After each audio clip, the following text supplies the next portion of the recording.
பலம் பலவீனம் ஃபஸ்ட்டு உனக்கு உன்னுடைய ஸ்ட்ரென்த் என்ன வீக்னஸ் என்னன்னு நீங்கள் தெரிஞ்சுக்கணும். அதுதான் மிகப்பெரிய ஒரு விஷயமே. வாழ்க்கை அப்படிங்கிறது நம்மளுடைய பலம் தான், பலவீனம் தான் நம்மளுடைய மரணம் அப்படின்னு விவேகானந்தர் சொல்லியிருப்பாரு. நம்முடைய பலம் பலவீனத்தை நல்லா தெரிஞ்சுக்கோங்க. நம்முடைய பலவீனம் என்பது நம்முடைய மரணமாக இருக்கிறதால நாம் அந்த பலவீனத்தை சரி செய்ய என்னெல்லாம் பண்ணணுமோ அதற்கான எஃபர்ட்டை நம்ம எடுக்கணும். நிறைய பேர் வேலை கிடைக்கிறது தான் வாழ்க்கைன்னு நினச்சிட்டு இருக்கிறீங்க. இல்லை, வேலைக்கு பிறகும் ஒரு வாழ்க்கை இருக்குது. வேலை உன்னோட வாழ்க்கையோட குறிக்கோள் என்னன்னு கேட்டால் நீங்கள் சொல்கிறதெல்லாம் எனக்கு வேலைக்கு போகிறது தான் குறிக்கோள்னு சொல்கிறீங்க. வேலைக்கு போகிறதுங்கிறது நீங்கள் சர்வீஸ் பண்ணுறதுக்கான தொடக்கம்.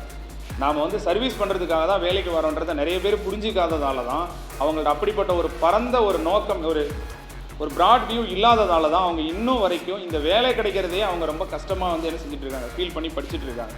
சமுதாய நோக்கத்தோட உயர்வான இலக்கோடு இந்த சொசைட்டிக்கு நான் சர்வீஸ் பண்ணுவேன், நல்லதோர் வீணை செய்தே அதை நலங்கிட புழுதியில் எறிவதுண்டோ, சொல்லடி சிவசக்தி என்னை சுடர்மிகு அறிவுடன் படைத்து விட்டாயே, வல்லமை தாராயோ இந்த மாநிலம் பயனுற வாழ்வதற்கேனார் பாரதியார். தன்னுடைய வறுமை நிலையில கூட ஒரு நல்லதொரு வீணையை செஞ்சு நலங்கிட புழுதியில் எறிவாங்களாம். அதே போல் என்னை சுடர்மிகு அறிவோடு படைத்து விட்டாயே, எனக்கு வலிமையை கொடு இந்த மாநிலம் பயனுற வாழ்வதற்குன்னு தான் கேட்டாரே தவிர தன்னுடைய சுயநலத்தை அவர் வேண்டவே இல்லை. ஸோ அப்படிப்பட்ட பாரதியார் போன்றவர்கள் பிறந்த இந்த மண்ணில் இருக்க நாமளும் இந்த சமுதாய நலனுக்காக நம்ம படிக்கணும். என் கடன் பணி செய்து கிடப்பதேன்னு இருக்கிறவங்களுக்கு இந்த இதெல்லாம் ஒரு என்ட்ரன்ஸ் கேட்டு நீங்கள் பாட்டுக்கு அதை